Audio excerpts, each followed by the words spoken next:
Assalamualaikum warahmatullahi wabarakatuh. Perkenalkan, nama saya Jessica Oktavianda dari kelas 12 DPIP 2. Di presentasi skill pasport kali ini, saya akan menjelaskan topik utama, yaitu tentang 5 pilar utama Smart Green Building, di mana ini adalah konsep bangunan yang tidak hanya menggunakan sistem pintar, tapi juga dengan ramah lingkungan.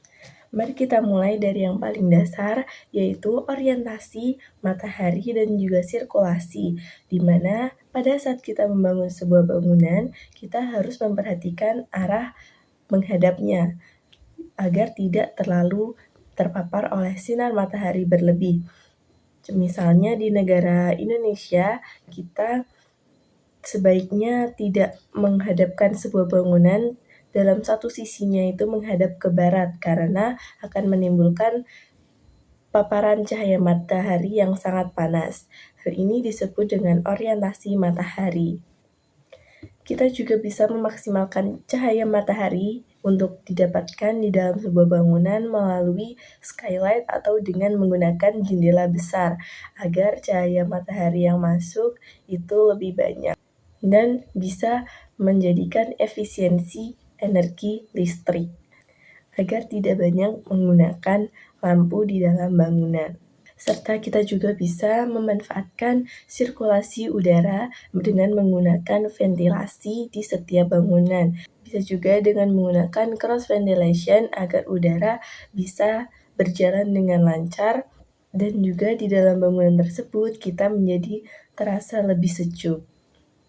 Poin yang kedua adalah tentang sistem drainase, vegetasi, dan juga ruang terbuka hijau, di mana sebuah bangunan hijau wajib memiliki sebuah drainase yang berkelanjutan, di mana pada saat hujan itu tidak langsung dibuang di selokan, tetapi kita bisa menggunakan biopori ataupun sumur resapan agar air dapat ditampung dan diresapkan ke dalam tanah. Vegetasi tanaman itu juga sangat penting karena selain indah, tanaman-tanaman tersebut juga bisa menjadikan suasana di rumah menjadi lebih sejuk dan juga udaranya lebih sejuk. Hal ini bisa menghindari dari panas yang berlebih. Ruang terbuka hijau juga harus dimanfaatkan di dalam sebuah bangunan karena hal ini dapat menciptakan area sosial dan juga bisa digunakan sebagai tempat bersantai ataupun berkumpul bersama dengan keluarga. Ini bisa menjadikan suasana di dalam rumah tersebut menjadi lebih harmonis. Kemudian poin yang ketiga adalah tentang mengatur tata letak dana atau ruangan dengan zoning agar ruangan lebih efisien. Yaitu yang pertama adalah menetapkan ruangan yang membutuhkan AC itu menjadi terpusat agar sistem sirkulasi dan energinya itu menjadi lebih hemat.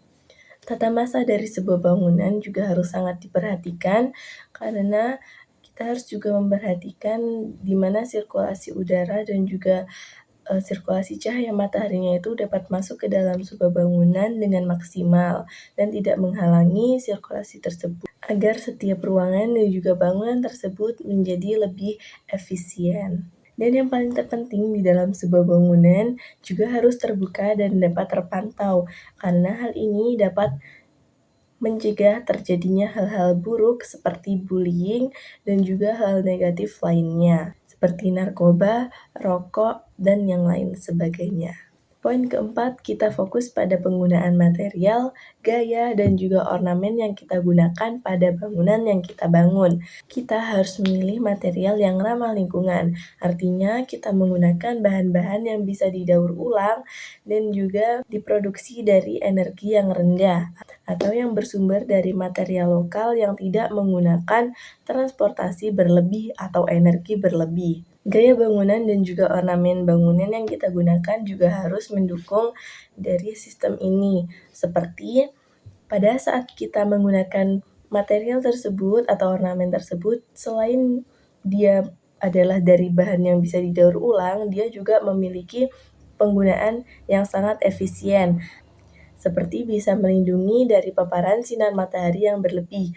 Jadi selain menjadikan bangunan tersebut terlihat estetik, dia juga memiliki fungsional yang sangat efektif bagi bangunan tersebut. Dan poin terakhir adalah aspek smartnya, di mana teknologi smart green building.